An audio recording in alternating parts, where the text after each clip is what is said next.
Head over to miniaturemarket.com where they have thousands of board games at discounted prices, and you can sign up for product alerts. Hello my friends, it's Game Boy Geek here. Today I am joined by my friend Greg Dixon, thanks for having me. Today, the big Spiel Des Jahres Game of the Year in Germany was announced last Friday. Greg and I did a predictions where we predicted which games we think were going to be on there. And this morning it was announced, and so we're going to talk about that. Let's see how good or bad we did. Now, if you want to see the games that we thought were going to be on that did not make the list, go back and watch the other video that we talk about games that we still feel should have made this list, but didn't, and we talk about how they're played and things like that. So go ahead and watch that video. But now we're going to jump into the actual announcements.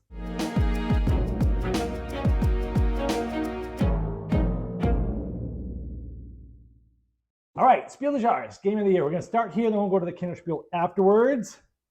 So the three, so usually they do three. Yeah. And then usually they have 5 or so recommended ones. Yeah.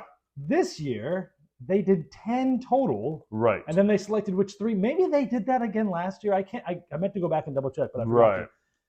So there were like 10. It was crazy. It was more than I ever remembered. And well, then they kind of they showed you the possible ones, and then they narrowed it down. Yeah. They had envelopes, and there was like a whole video about it. And all right, so they reveal them one at a time. You can talk about, why don't we talk about the one that you got right, sir? Yes. So one of the ones I predicted or guessed would be a potential nominee for the SDJ or the Spiel Des Jahres, the Game of the Year in Germany, is Fun Facts. Fun Facts. Same company that did just one. It's same box size. It just felt like kind of a no-brainer after how much Just One's exploded, that another, similar kind of big group party game from the same company might be something that they would look at. And it's also, a ton of fun, right? You got it right, folks. I got it right. That was one of my ones I got right. Look, in the last video I said, if I get at least one right, I'll be happy. I got 2 right.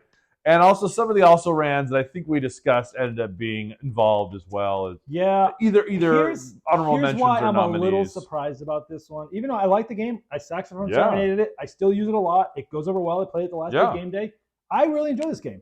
I'm surprised it's here because Just One won the thing. Same company. Yeah. They came out with another game after that, which was So Clover. So Clover. Which was another cooperative game, word game. Not as good as Just One, though. But excellent. And then Fun Facts came out that I felt wasn't as good as either of those two, but still very good. So I'm like, if they passed over So Clover, which again was more thinky than any of these. Yeah, I think different people's mileage may vary. I think Fun Facts puts a lot less pressure on you. It's a much more of a light, loosey-goosey, get-to-know-you kind of party game. It's the lightest of all of them. It is the lightest of all of them, and it's also the most social and the least pressure of all of them. We're going to be talking about Board Game Geek weight ratings here in a little while. Preface that. This one is a weight of 1.0. Yeah, it's as light as it gets. Just answer the question, then try to put the answers in order. I mean, that's basically the game in a nutshell. It's the lightest of the 3. Yeah. But it's a very nice system to get people just socializing and talking about things and getting to know each other. And so I think they like that. I think they want those sorts of games, which is why they do include games like Just One. I'm just surprised that So Clover didn't make it and this one did, like last year. Yeah. That surprises me that they did Just One, they skipped over So Clover, and they did this one, and I'm like, I get it. They just want super light stuff. I think different people's, like I said, mileage is going to vary. I think a lot of people will enjoy Fun Facts a lot more than So Clover. I think so too, but I've also read a lot of people saying that they've had a lot of problems with some of the questions in Fun Facts, that they've had to remove some because they've created some awkward conversations with kids and with people they don't know. And, I guess I could see that. And I don't know if they took those out in the German version or they could translate it over. I don't know. Maybe German people are less sensitive. That is probably definitely true because they're way more straightforward than us. Okay, Fun Facts are the first one. Second one I'm going to take. So a few months ago, I have an interesting story about this game. A few months ago, I was working on getting my Kickstarter going, and as you know, I talked to 30 or 40 publishers. They help provide promos and this and that. And I was talking to the new North America Pegasus Spiel marketing director. Yeah. And little did I know that he's someone that I've known for a decade. He used to work with Fantasy Flight and then Asmodee. Right. And now he's doing Anton Torres, and he was working on North American Spiel. Yeah. And he talked to me for 20 minutes on the phone about this game called Dorf Romantic, which is what I'm talking about. And he was just going crazy on the phone. He's like, I'm telling you, this is gonna be a big thing. And he was just going crazy. So then last month, you and I went to Gamma. I was gonna say, we saw it at Gamma. We went to the Gamma trade show. Yeah. And he was as animated at the table, and you got to see that in person. Yes. He was explaining the game, and he's over the moon excited about this. Yeah. And then I watched like a couple of my friends at the Dice Tower review this, and no one there liked the game. Yeah. Personally, they said they had some more. Now I just got this game last week. Right, and have you played it solo? I played it solo. Okay, yeah. So I was curious to hear your thoughts. I was testing it out solo. Yeah. And as soon as I get because it's a cooperative game. It's a cooperative. But often with cooperative games, you can also play them solo. Yeah, and this is based off of an app or a video game called Door for Man. Yeah. Peaceful Village, I think it translates to, or something like that. Right. And so it's a cooperative tile laying game where you're laying tiles and you're trying to score points, and this is the thing. But you have objectives, and each time you do the same like scenario, you're trying to better your score. Is that kind of a thing? Yeah, and at the end of the game, you unlock new boxes, kind of like a legacy campaign format, which brings in new rules. So this reminds me so much of My City, which was nominated 2 years ago by Grana Knizia. Yeah, that was a competitive polyomino laying game. Right. That was legacy. A campaign legacy. Right. Yeah. This can actually be put back because at least the stuff that I've seen so far. Nothing's cut up or permanently stickered. Yeah. But at the end, once you've played it, you'll want to play with everything because it just so I've gone through some of the boxes. I've seen some of the stuff that opens up. I can see how it starts super light. Yeah. But I can see that it's still light. But it actually every game after you play it, it gets more and more complex for the time. Like there is a decent amount to chew on towards the end. Right. But so I think this game is going to be for those. We talked about this last week, actually. This is going to be one of those games that's, I think, perfect for like couples that just want to get together on a Sunday morning, have a little brunch, play a game on the table, relaxing, fun. Let's work together, right? And just let's work our way through this thing. I think that is who this game is for, right? But I don't think the hardcore gamers are going to be dying for this, but that's not what this award is for. That's for. not what this. Yeah, this is. But they think of this as. I mean, we say game of the year, but it's supposed to be like family game of the year. It's supposed to be almost kind of an intro to the hobby kind of game of the year, which is why games like Just One and Fun Facts are often ones that get some buzz and some acclaim. And it's weird because from the video we just talked about for last Friday, somebody replied on the comment of the video and said, "Why didn't you put Door for Mending on the list?" And I went, "Yeah, I hadn't played it at that point yet." Well, and one thing that I hadn't played it either, so I definitely favored ones that I'd known because it was not only predictions, but it was also sort of games I'd like to see. Is kind of how I approached it. And I also didn't do any research as to what anyone else is predicting. It still does surprise me though, a little bit. Like because why? Because it's too heavy? No, I think it's too niche. Oh yeah, I think it's too like how many families are actually going through campaigns. I'm thinking like they want the people going to the grocery store in Germany to buy these games. Right. I still think a campaign is hard because once you start playing with people, you'd have to reset it to play with new people. It doesn't seem But if they think of it as a family game and a family weight game, maybe the idea is that you get together with your family when everyone's out of school or work or whatever, and you got some time, you sit together as a family, you have a meal, and you play another round of it. So maybe that's kind of where their mindset's at. And they've done campaign stuff before, like My City and stuff. So it's not outside of the precedent. It's funny because you and I were talking. I can't even remember if that was on camera or on camera. Right. Pegasus Spiel almost always has something in there. Yeah. They are a German-based company that just know who the jurors are, and they send all their stuff to the jurors. Yeah. And they know how to get their things nominated. Yeah. So it does not surprise me. Well, and they make great games. They make great games. Let's not discount that aspect of it as well. And my first few plays of this have been You're enjoying it. Fine. Like if I look at it for what it is and what it's supposed to be, I'm enjoying it because I went in it having some background where a lot of the earlier reviewers are just opening up boxes, right? And they just jump in. What is this? And they're like, oh. But if you know what you're getting into and it sounds like you'll like it, you're going to like it. Right? It's one of those things. It's a good version of what it is what you're saying. I feel. Okay. So the last one, do you want to take the last one? Yeah, okay. So the last one this is the Spiel Des Jahres, so the family weight, is Next Station London, which I don't think, have you played it? I have. Okay, so you say I take it, but I really want to hear your thoughts because this one I haven't played. There's 6 total between and we didn't talk about this in the last video, but the Kennerspiel, like the kids games. Yeah. The Kennerspiel, which is like the connoisseur or next level games, and the SDJs. And I've played I played 6 of them. Yeah. No, 5 of them. This is one I haven't played. So I want to hear your thoughts on this one. So Blue Orange is another company that knows how to get their stuff nominated. Kingdom and all this stuff, right? Yeah. And a company that makes great games that sometimes fly under the radar, I feel like, in the States. Next Station London is a flip and write. Yeah. Where someone is flipping something and everybody is writing lines on a subway. You know, you make in the underground, and everyone has a certain colored pencil. And when that round ends, everyone passes their pencil to the left, and now you're using a different colored line. Okay.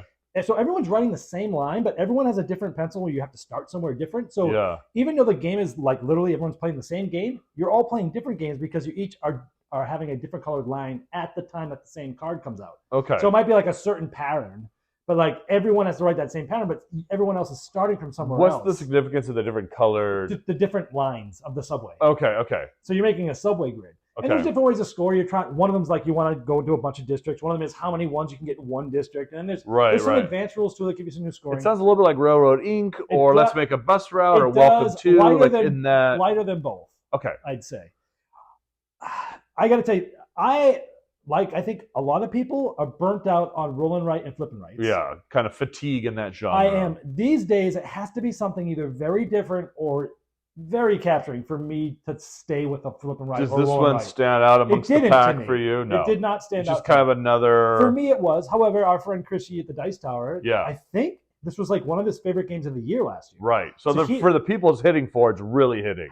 Yeah, I thought it was fine. Yeah. But then I'm a little jaded because that's how I feel for pretty much every flip and write or roll write these days. At least it's not just putting numbers in boxes. That's my biggest pet peeve. No, it's a very spatial puzzle. Right. It's not bad. Like, it's not a bad game. It's just, I'm kind of over it. Like, the micro game, like, fad came in and went away. Like with Love Letter and escape room games have come and they're kind of gone away. Right. Roll and writes, this is like to the point where like it's come and it's already gone away, and now this comes up and we're all just like we're on to the next course. I'll be curious to see if they continue to get love from the game of the year, from that jury in years going forward, or if this is kind of the last gasp of this genre. You know. All right. With all that being said, those are the three. Let's go with predictions. Now, you talked about weight a little bit up front. Do you have the weight for those two? So, yeah, Dorf Romantic is a 1.71, Fun Facts is a 1, and Next Station London is 1.42. Now, and I haven't studied it in depth, but it seems like the heaviest one doesn't always necessarily win.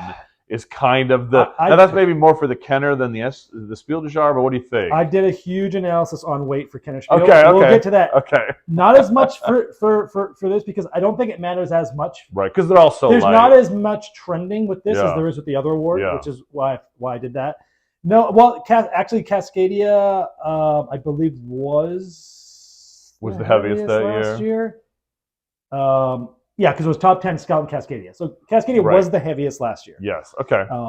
But so this is a tough one. So here's what I think. I think if I'm going with my brain, I think Dorf Romantic's gonna win. Yeah, it feels like it's getting some kind of steam.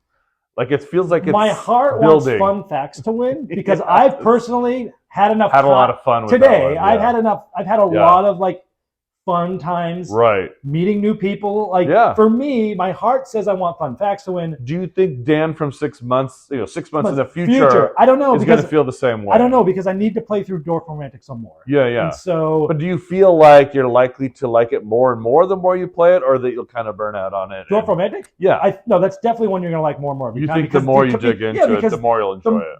The more, for us, the more mechanisms that comes out is going to be better. Right? Because at the beginning it is more of a hobby game. It is so uber light. Yeah. It's going to get better with every play with us, right? And so Fun Facts is it's the group, right? You play with a different group, it's amazing. You play another different group, and then you play with people that you really know, and then it gets even better. So like, I don't know. It's really... I think in my head's where yours is. Oh, okay. It feels like Dorf Romantic is picking up steam. It feels like people are enjoying it. Yeah. That the buzz is growing.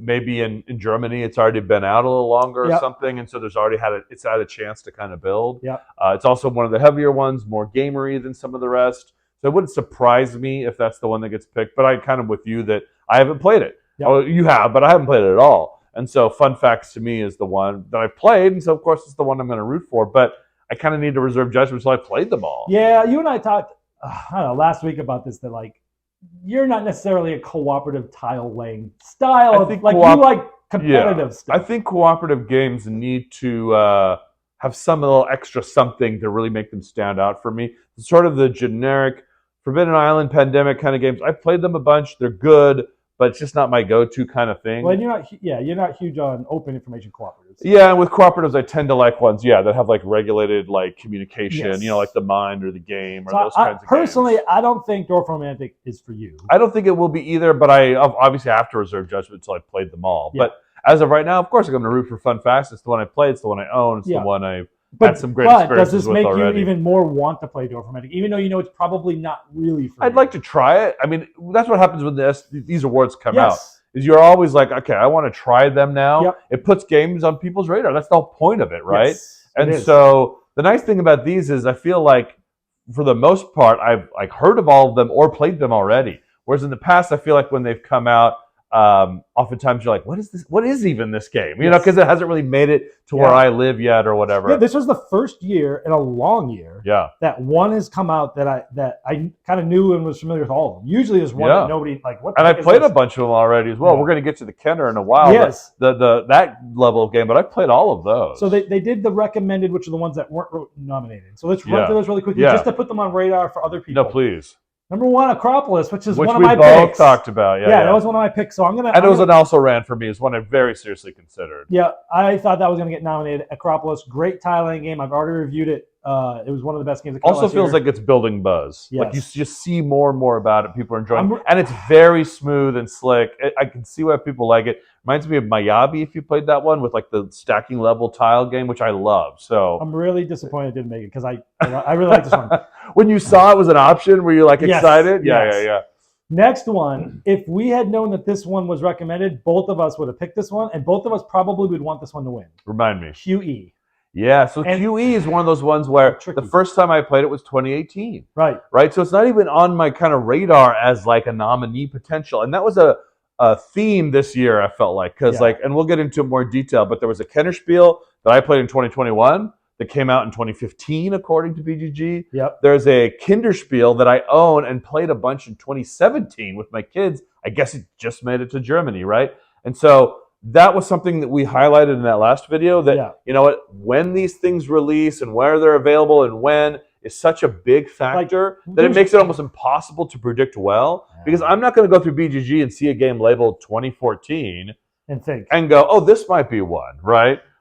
Because it's just hard to keep track of what's available where. This was impossible to know unless you were the publisher, right? Like, I wish Board Game Geek had a little, like in their advanced search, I checked, there isn't one. I wish you could put the year and then say Germany in this version, right? And that would help us predict these, because if I had known this was there, I absolutely would. I wonder if someone, and maybe someone in the comments can help us. I wonder if someone puts together a list. It'd be cool to have a thread on BGG.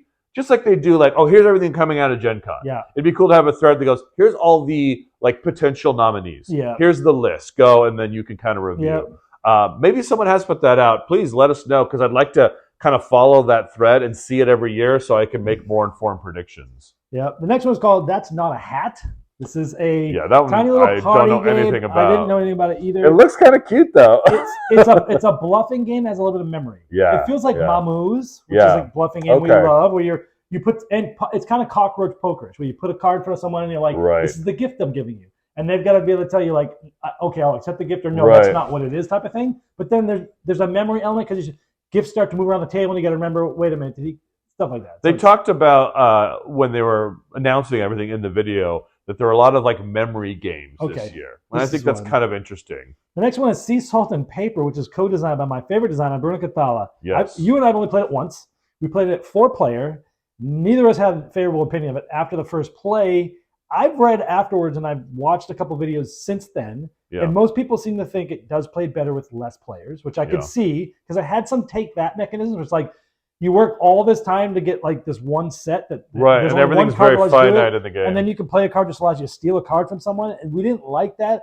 I think with 2 players, maybe it's easier to police somebody as opposed to like 4 players, just like chaotic. Or you king make a little bit, or one person gets dogpiled on. But it's been getting a lot of buzz. People have been speaking very highly of it, and you and I have been like, it was one that I considered actually as a potential nominee. I don't remember if it came up in the last video, but it was definitely on my short list, because I know that even though our first experience of it was kind of fell a little flat, I know a lot of people are really enjoying it. And of course, Bruno Cathala is sort of a darling of this committee, he's done really well in the past. Yeah. So it doesn't shock me at all that it was nominated, even though, like I said, our first play was We a little need to play flat. this again because the first play fell Yeah. flat with 4 players. I want to try it again. We'll have to try the 2 of us sometime. The art is gorgeous, like the origami. Yeah, it's a really art. cool production, even though it's like the tiny little small box. Now, Mantis is basically Uno and Gin Rummy put together. The thing says there's 2 rules: steal or score your way to victory. So it's like very light. So Mantis made me laugh, and I meant to look into it because I think I've played it. It's one of those games I think I've played. It was from Exploding Kittens is who put this out. And I don't have any memory of it, so it's always kind of a bad sign. So I kind of want to go back and look at it again and go, what was this again? But yeah, it feels like the right weight, at least, for this award, of course. That's like a lot of these, I know they're going lighter and lighter, but a lot of these just seem super light. Oh, I missed one. Kazuka. Okay. Kazuka, another Pegasus Spiel game. There you go. I played it at the Gathering of Friends. Oh, you did? Okay. It is essentially a cooperative version of Liar's Dice.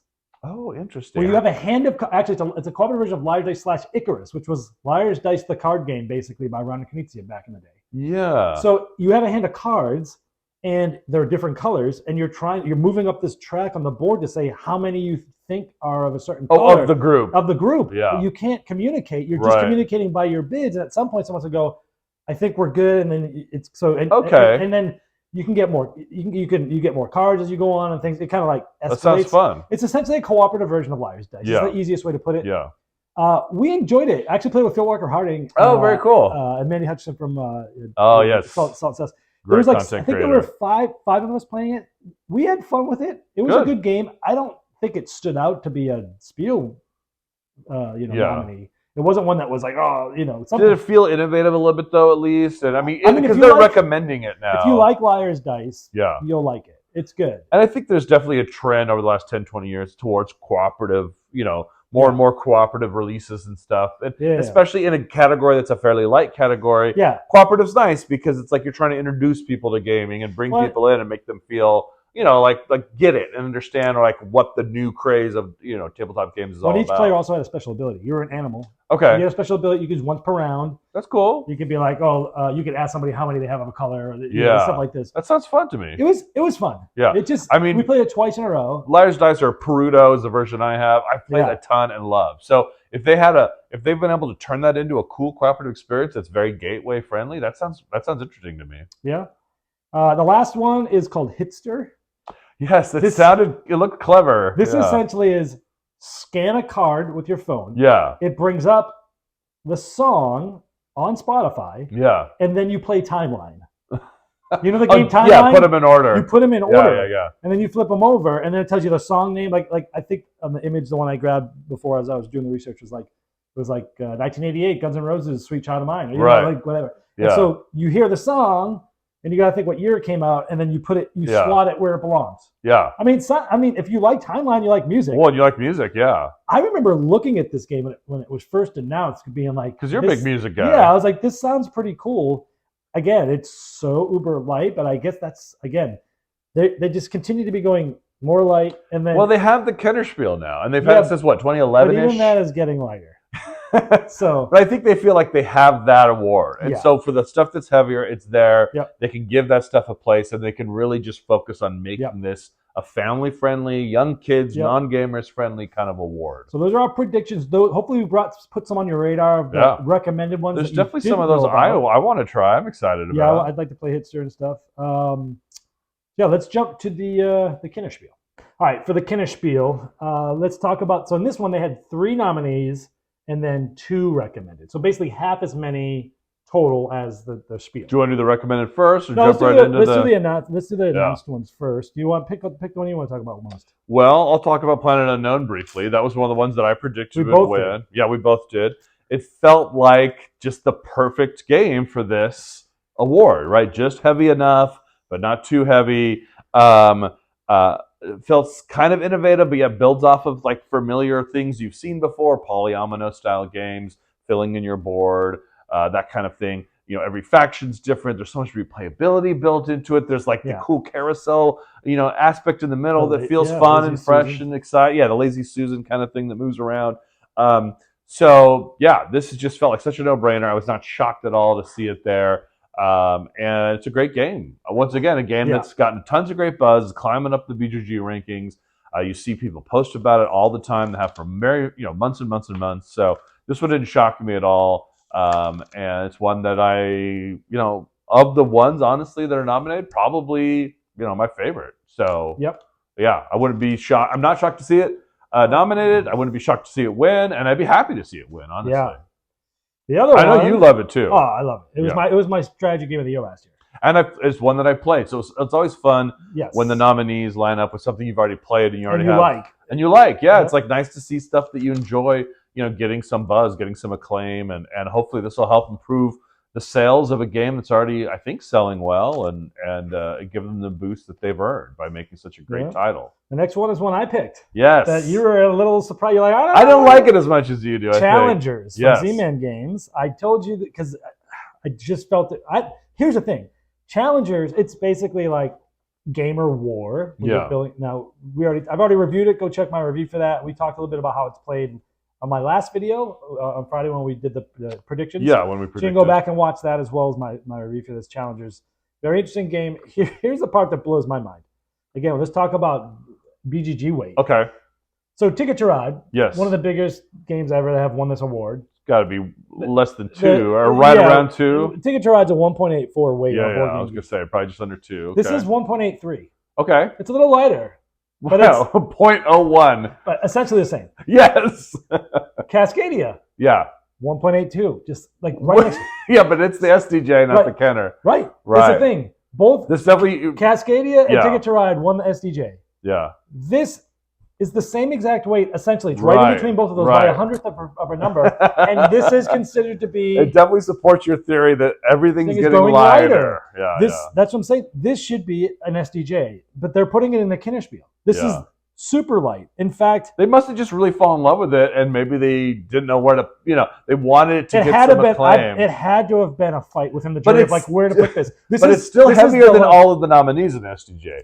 That would be really ironic. It is. If it was lighter than one of those. Well, that happened. Didn't it happen last year? I mean, Fantasy Realms last year was on the SDJ, right? And then did that happen last Fantasy year? Realms was a 1.79. Yeah. Okay.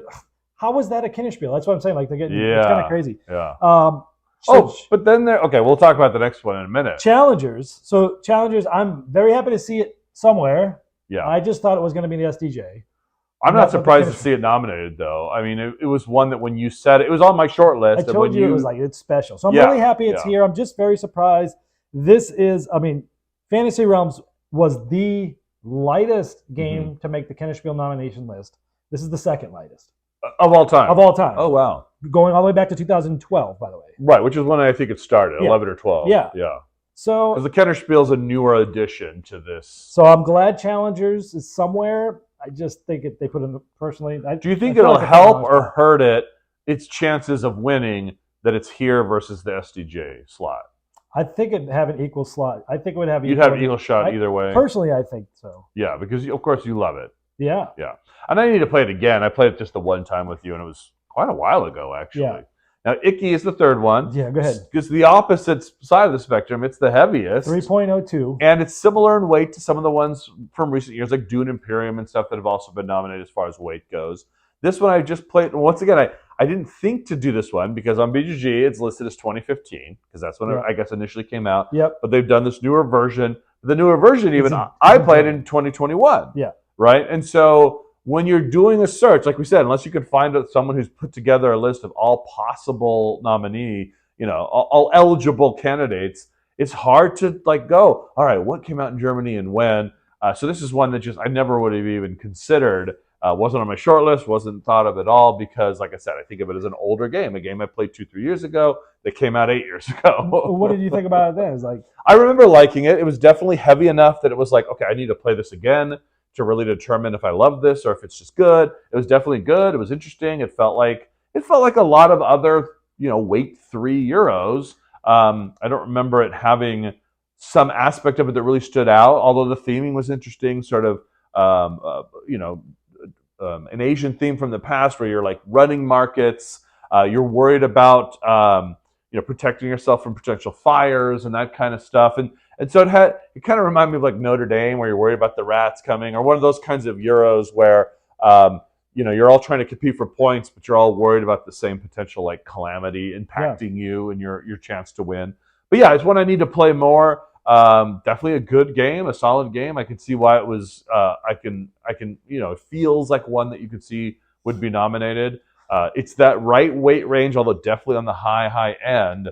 Yeah. But like I said, I just never would have predicted it because I think of it as an older game. It's basically the same weight as Dune Imperium. Yeah. Which was like nominated it's but didn't the win. top 5 for the heaviest one ever nominated. Yeah, it's up there. But it's still within that range that you'd expect. And I remember saying in the last video, I think I did, or maybe it was afterwards, that usually around 3 is about as much as you can expect. Anything higher than that, well, apparently 1.79 if you're fantasy realm. Well, I mean, as far as the high end, which is why we didn't think Revive would make it. Yeah. I was thinking of Earth as being 3+, but we since checked and it was below 3. But it just also felt a little too heavy potentially. Although we discussed it. But yeah, of these, I assume you want challengers to win. So here's the deal with this one. And I want Planet Unknown. So this has been going on since 2011. I went back and looked at all the weights of all the games. Yes, I'm excited to hear this analysis. So only one game was significantly heavier than the other ones and was the heaviest that won, and that was Village in 2012. Yeah, but that's got to be less than 3, right? 3.07. Is it really? When I saw that, I was like, I don't think it's that I think of Iki, and I apologize if I'm pronouncing it poorly. I think of that, it felt heavier than Village to me. The award started in 2011, this one. Yes. The second year was the only time that the heaviest game really won. And the year after, and that was the Village. Yeah, okay. But the year after that, Legend of Andor won, and it's essentially within 1/100th of a point with Bruges. Okay. Other than those two, the heaviest has never won. Okay. So and that was right when they first started. So they were kind of like being like, "Oh, let's be the heavy word." So if you're wagering on this, don't wager on Iki winning. That's what I'm saying. I have not even played that. Yeah. But just from looking at the past and looking at the trends of where they're going, right? I can't, and the fact that like Dune Imperium didn't win last year, Lost Words Arctic didn't win the year before. When that level of game, that's even a little the same or a little bit lighter than this, doesn't win, right? And I don't know. I'm just saying it's so for me. What? Okay, remind me. What won over Arnak and Dune? Living Forest won over Dune. That's right. Yeah. And then Paleo won over Last Words Arnak. Okay. Which I disagree with that. Paleo was just fine. I haven't played Paleo yet. But so for me, I think Planet Unknown's going to win. Okay. Because it's that out of the 3, it's the right, middle. It's the middle. It's excellent. It's my strategy game. But you would prefer Challengers win or no? I want because Planet I'm mad that they put challengers in the Kennerspiel. So no, I think. But like if I just said which would you like to play, you have an ideal player count for each. No, because if challengers wins, then that's only gonna make the future continue to be too light in the category that's not supposed to be too light. But do you really feel like it's a trend, or it could just be a fluke? Like next year, there could be a 3 that wins. Well, there was for a way. I mean, I want Planet Unknown to win. Okay. I really love challengers. Challengers should be in the SDJ, so I want Planet Unknown to win. Well, I'm trying to get at which one do you really prefer? If I'm like, here's an ideal group of players to play either one. I feel that's the thing. You can't compare them. They're too different for you. I play those with 2 different groups of people. Okay. Do you want a gamer strategy game, or do you want something to introduce to my neighbors? That's why it shouldn't. You think Challengers is that light? Yes. Okay. Flip a card. Let's see what happens. I love that. Yes. But you have to like build your thing. And... Big deal. Pull 2 cards and pick one. Like, really? Come on. Yeah. Okay. That should be SDJ. You're upset. I am. I'm glad Challengers is there. Believe me. At least it got. I mean, it's great that it's getting some acclaim. If it's a game that you love. Especially because with Planet Unknown, Challengers, and Acropolis, I think I beat you 3-2. Oh, jeez. On predictions? Well, yeah. No. Only 2 of mine made it in. And 3 of mine did. Yeah, but I felt good. Well, yeah. And of course, we didn't look at the Kinder one. Oh, speaking of Icky and like not being able to predict it, Gigamon is one of the Kinderspiels ones, which is like a variation on memory. It almost kind of feels Pokemon-ish, but with a memory aspect, like the game Memory, right, where you flip 2 tiles and see if they match. You play as like a little kid. Yeah, that one really surprised me. I had to go check it on BGG because I'm like, this is not a new game. It's not. Because I remember playing it when my kids were really little, and now they're both 10 up. And I checked, and the year I played it a bunch was 2017. And it came out in 2014. I'm telling you, Board Game Geek, please make a search that allows it to search for the specific years and which country or language it's in. Because there's no way to ever predict something that's 9 years old. How many, and same with Fantasy Room. Last year, it was so old. Yeah. And it had just like, finally got a German version. That might be the biggest gap. I haven't done any research on it. I'm just talking off the hip here. But it's 2023, and it's listed as a 2014 game on BGG. Yeah. 9 years. So you think and you want PlayerUnknown to win? Yeah, I haven't thought too much about what I think will win. I don't think Iki will win. I don't think it stands out enough. I think it feels like a lot of, fairly heavy Euros. There wasn't enough in it, at least not after one play, to feel like this really stands out amongst the pack. Yeah. And I think PlayerUnknown does have that. Yeah. It really has that in spades. It feels I do. familiar but innovative. Yeah. And it's such a nice production and has so much replayability. And it does feel like something we'll still be talking about and playing years from now. Yes, I agree. Challengers, for whatever reason, I just don't think it's going to have the legs that PlayerUnknown's going to have. And I could see PlayerUnknown being applied to other systems. Like, that's kind of a sci-fi theme. I could see it, they could do like an Ocean Depths Unknown. Or, there's so many ways to kind of build off of it, like they've done with Azul, right? With other versions of the same kind of system. That it just feels like something that's here to stay and will last and we'll be talking about. Wow. But they're all good games. Thanks to Gigamons, I played 5 of the 9, even though it was 6 years ago. Now, how many of them have you played? Which one? Just a total. Oh gosh, I think you've played probably. You mean between the of all 9, you've probably played 6 of them, right? 9? Including the Kinder as well. I didn't even look at the Kid one. Oh, okay. Well, we should at least mention them: Carla Caramel, Gigamon, and Mysterium Kids. Yeah.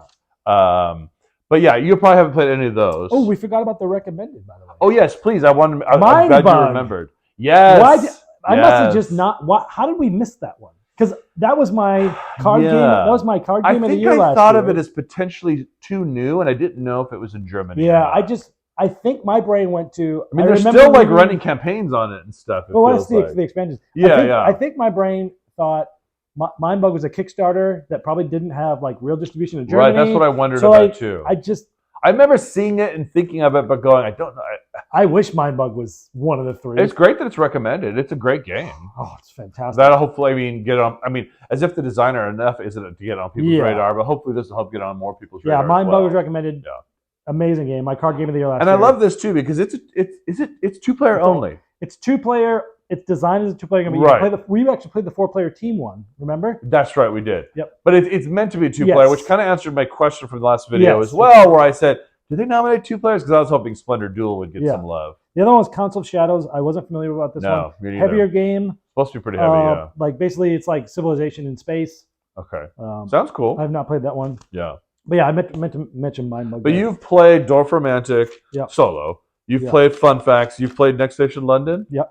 You played Challenges, and you haven't played Icky. That's the one you haven't played. Right. And then from the recommended, I played Acropolis, QE, Kazuka, Sea Salt and Paper. I think that's it. QE is another one. It goes along with Gigamon and Icky. I never would have predicted it because it feels like an older game. The original version came out in 2017 or 2018, I think. So I think we've played more than normal. It feels that way. Yeah, there was more, and of the recommended ones too, there was a lot that I recognized. Yeah, usually the recommended ones. In years past, there's been games like Pictures and stuff where at the time I was like, I've never even heard of this thing, So.